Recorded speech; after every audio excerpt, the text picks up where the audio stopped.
ولی کے قرب سے قرب حضور ملتا ہے، ولی کے در سے دل کو سرور ملتا ہے۔ جی لگا کر بولے یا رسول اللہ، اور تڑپ کے بولے سبحان اللہ۔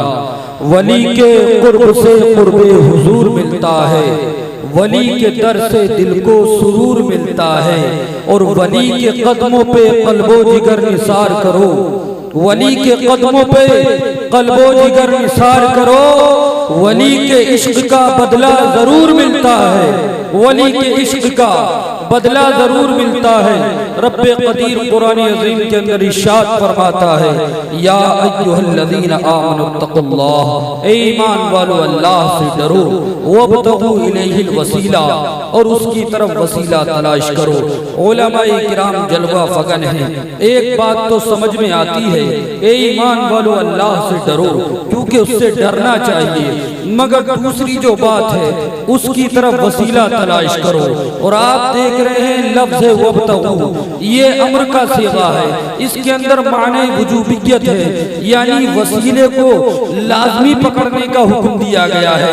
ایسا نہیں کہ وسیلہ صرف بیان کر دیا گیا ہو، بلکہ حکم رب ہے وسیلہ تلاش کرو۔ اب ایک سوال ہے کہ رب نے خود سے ڈرنے کا حکم دیا کہ رب سے ڈرو، یہ بات سمجھ میں سب کے آتی ہے، اللہ ہمارا خالق ہے، ہمارا مالک ہے، اس سے ڈرنا چاہیے ایمان والوں کو، مگر وسیلے کا حکم کیوں دیا ہے؟ بات یہ تھوڑی سمجھ میں نہیں آتی کچھ معترضین کے، وہ اعتراض کرتے ہیں کوئی وسیلے کا معاملہ کیا ہے؟ جب اللہ نے یہ فرما دیا اے ایمان والوں مجھ سے ڈرو، یہی کافی تھا، وسیلے کا حکم کیوں دیا؟ اس لیے کہ وہ اعتراض کرتے ہیں کہ اللہ کے لیے کسی وسیلے کی ضرورت نہیں، کیونکہ اللہ نے تنہا آسمان بنایا، تنہا زمین بنائی، تنہا عرش و کرسی بنائی، تنہا لوح محفوظ بنایا، کل جہان کو تنہا پیدا کیا، پھر وسیلے کی کیا ضرورت ہے؟ تو میں آپ کو جواب دیتا ہوں، اکابرین نے جواب دیا کہ وسیلے کی ضرورت ہے، ابھی تم نے سمجھا نہیں وسیلہ کیا ہے، رب نے کس لیے وسیلے کا حکم دیا۔ اگر آپ غفلت کی نیند سے بیدار ہو کر حقیقت کی آنکھ سے دیکھیں تو آپ کو پتہ لے گا آسمان بنا ہے یہ بھی وسیلے سے بنا ہے، زمین بنی ہے یہ بھی وسیلے سے بنی ہے، عرش و کرسی بنی ہے یہ بھی وسیلے سے بنی ہے، لوح محفوظ بنا ہے یہ بھی وسیلے سے بنا ہے، جنت بنی ہے یہ بھی وسیلے سے بنی ہے، جہنم کو پیدا کیا گیا ہے یہ بھی کسی کے صدقے میں پیدا کیا گیا ہے، برگ و ثمر، خشک و تر، نباتات، حیوانات، جمادات، 18,000 عالم کی تخلیق اللہ نے وسیلے سے فرمائی ہے۔ آپ کہو گے وہ کس کا وسیلہ ہے؟ وہ وسیلہ ہے محمد رسول اللہ کا۔ پیارے نبی نہ ہوتے آسمان نہ ہوتا، زمین نہ ہوتی، برگ و ثمر نہ ہوتے، خشک و تر نہ ہوتے، نباتات نہ ہوتے، حیوانات نہ ہوتے، جنات نہ ہوتے، ملائکہ نہ ہوتے، زمین نہ ہوتی، آسمان نہ ہوتا، 18,000 عالم کا وجود نہیں ہوتا۔ پتہ لگا سب کچھ بنا ہے محمد کے صدقے میں بنا ہے، مصطفیٰ کے وسیلے سے بنا ہے۔ اللہ کے نبی نے بیان فرما دیا اول ما خلق اللہ نوری، سب سے پہلے میرے نور کو پیدا کیا گیا، وکل الخلائق من نوری، اور ساری مخلوق کو میرے نور سے پیدا کیا گیا۔ پتہ لگا دنیا کی ہر شے وسیلے سے بنی ہے، مگر اس کو زندہ باد زندہ باد، اس کو عاشقوں نے سمجھا، بے شک گستاخوں نے نہیں سمجھا، اور جس نے وسیلے کو پکڑا وہ باکمال ہو گیا۔ بے شک علامہ مدنی میاں خطبات برطانیہ میں لکھتے ہیں مل نہیں سکتا خدا ان کا وسیلہ چھوڑ کر، مل نہیں سکتا خدا ان کا وسیلہ چھوڑ کر، غیر ممکن ہے کہ چڑھیے چھت پہ زینہ چھوڑ کر۔ پیارے اسلامی بھائیو، جو وسیلے سے لگا وہ باکمال ہو گیا۔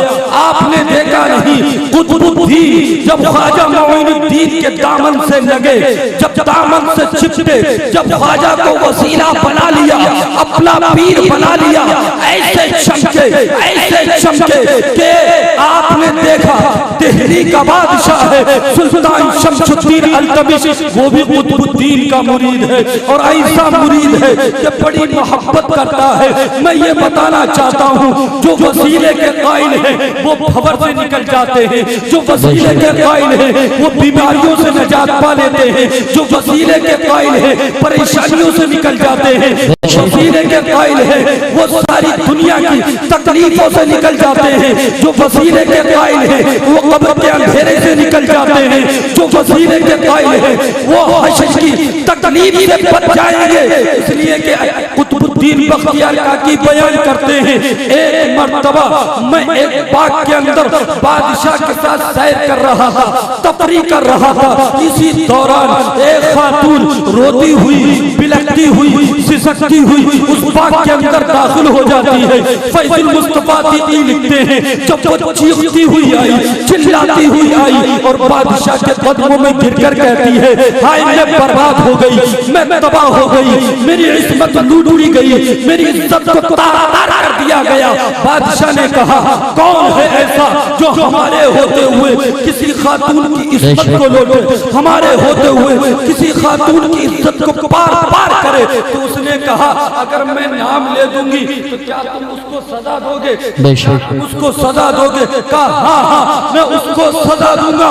اس خاتون نے حضرت کی طرف اشارہ کیا اور اشارہ کرتے ہوئے کہا اس کام کو انجام قطب الدین بختیار کاکی نے دیا۔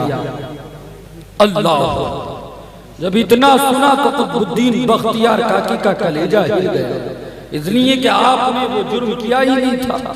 آنکھ سے آنسو ٹپکے، شہر انور شہر اجمیر کی طرف کیا اور رو کر عرض کرتے میرے پیر و مرشد آپ نے جب دہلی مجھے سونپی تھی تو کہا تھا قطب الدین ہم رات میں بھی تمہارا خیال رکھیں گے، دن میں بھی تمہارا خیال رکھیں گے، سفر میں بھی تمہارا خیال رکھیں گے، حضر میں بھی تمہارا خیال رکھیں گے، تکالیف میں بھی تمہارا خیال رکھیں گے، ہر موڑ پر تمہارا خیال رکھیں گے۔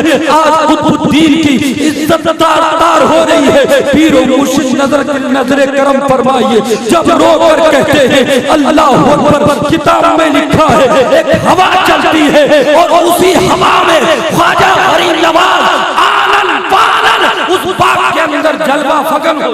سبحان اللہ، ماشاءاللہ، واہ واہ واہ واہ، زندہ باد زندہ باد۔ جو وسیلے کے قائل ہیں وہ پریشانی سے نکل جاتے ہیں۔ بے شک میرے خواجہ آئے چند جملوں میں اپنی گفتگو کو سمیٹ رہا ہوں اور میرے خواجہ نے ارشاد فرمایا سلطان ہمارے قطب الدین کو کیسے اداس کر دیا، ہمارے قطب الدین کی کیا غلطی؟ ہاتھ باندھ کر عرض کرتا حضور میں نے تو کچھ نہیں کہا مگر یہ خاتون کہتی ہے۔ اللہ!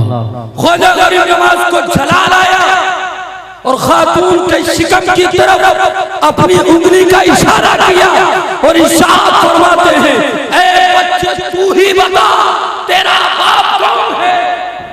اللہ اللہ! اب تو ہی بولے گا۔ جب یوسف کی پاک دامنی ایک چھوٹا سا بچہ بیان کر سکتا ہے تو میرے قطب الدین کی پاک دامنی کو آج تو بیان کرے گا۔ بچہ شکم سے بولتا ہے کہ قطب الدین پر الزام لگایا گیا ہے، میری ماں کو 10,000 درہم۔ بے شک! جب اتنا سنا وہ خاتون قدموں میں گر جاتی ہے۔ اب کیا کہتی ہے؟ اس لیے کہ بچے نے بیان کر دیا تو بتانا مقصود یہ تھا کہ جو اللہ کے ولی کے دامن سے نپٹ جاتا ہے دنیا میں کسی پریشانی میں الجھ جائے وہ پریشانی سلجھ جاتی ہے۔ قبر میں جب پریشان ہوتا ہے دعائی دیتا ہے وہاں بھی مدد ملتی ہے، اور میدان قیامت میں جب آواز دے گا اللہ کے ولی کو تو وہاں بھی اپنے دامن کرم میں چھپا کر جنت میں سبحان اللہ! اللہ کا ولی اپنے ماننے والوں کو امام غزالی فرماتے ہیں اپنے دامن کرم میں چھپا کر لے کر جنت میں چلا جائے گا۔ اس لیے وقت کی اجازت نہیں، جیسے علامہ صاحب نے بیان کیا تھا تھوڑی سی دیر کے لیے میں حاضر تھا۔ اللہ کی بارگاہ میں دعائے مولا میرے بولنے میں